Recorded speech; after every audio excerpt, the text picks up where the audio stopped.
Vamos começar com uma pergunta que, olha, pode virar de cabeça para baixo o que a gente pensa sobre ciência do esporte. E se a forma como medimos o cansaço, a exaustão dos atletas, estiver completamente errada?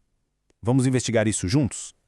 No esporte de altíssimo nível, a vida é uma corda bamba. De um lado, você tem que empurrar o corpo para o limite para conseguir o melhor desempenho. Do outro, tem o risco constante de uma lesão, de um burnout.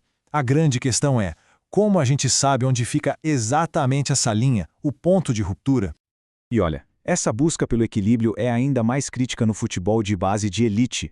Pensa bem, academias investem milhões para achar o próximo craque. A pressão em cima desses jovens para render o máximo é gigantesca. Mas um errinho, um treino a mais e uma carreira inteira pode ir por água abaixo. Ok, então vamos mergulhar no problema. O grande desafio é esse. Como achar um jeito confiável de saber o que de fato está acontecendo dentro do corpo do atleta? É preciso achar o sinal certo no meio de um monte de ruído. Para a gente entender isso, precisamos de dois conceitos-chave. Primeiro, a carga externa. Isso é o trabalho objetivo, o que a gente consegue medir. Quantos quilômetros foram corridos, quantos quilos levantados, é o peso na barra da academia. Agora, a carga interna. Essa é a parte interessante. É a resposta do corpo a esse trabalho.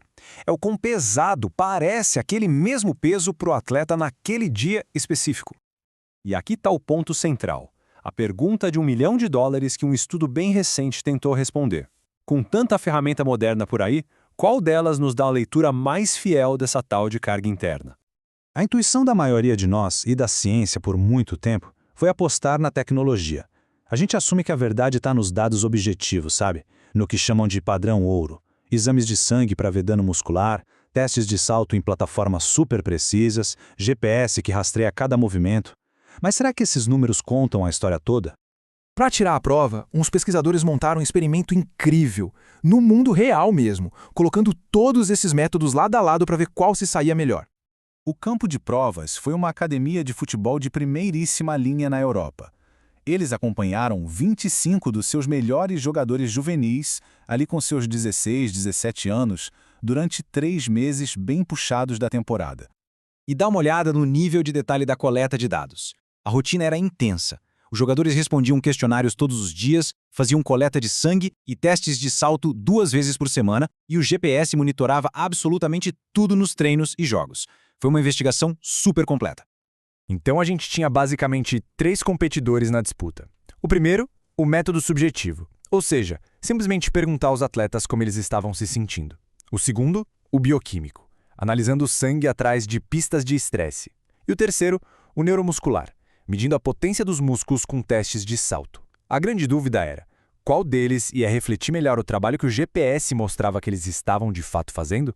E aí, quando os dados todos foram para análise, os resultados foram, para dizer o mínimo, uma surpresa e tanto. A resposta não estava nem um pouco perto de onde a maioria esperava encontrar.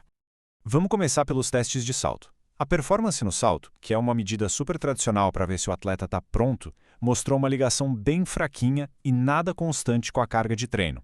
Ou seja, não era um termômetro muito confiável. E os exames de sangue, hein? O pilar dos dados objetivos. A mesma história. Os sinais eram super confusos. Alguns marcadores até mostravam alguma coisinha, mas era fraco. Outros só reagiam quando a carga de treino mudava bruscamente. Resumindo, não dava para confiar, não tinha um padrão. E aí, chegamos ao grande vencedor. E foi, de longe, a ferramenta mais simples de todas. Os questionários. A percepção subjetiva de esforço dos próprios jogadores, basicamente eles darem uma nota de 0 a 10 para o treino, teve a ligação mais forte e mais consistente com os dados do GPS. Impressionante!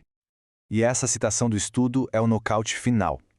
Ela diz basicamente que as medidas subjetivas, ou seja, o que os atletas sentiam, deram um banho nas ferramentas de alta tecnologia, tanto em força quanto em consistência.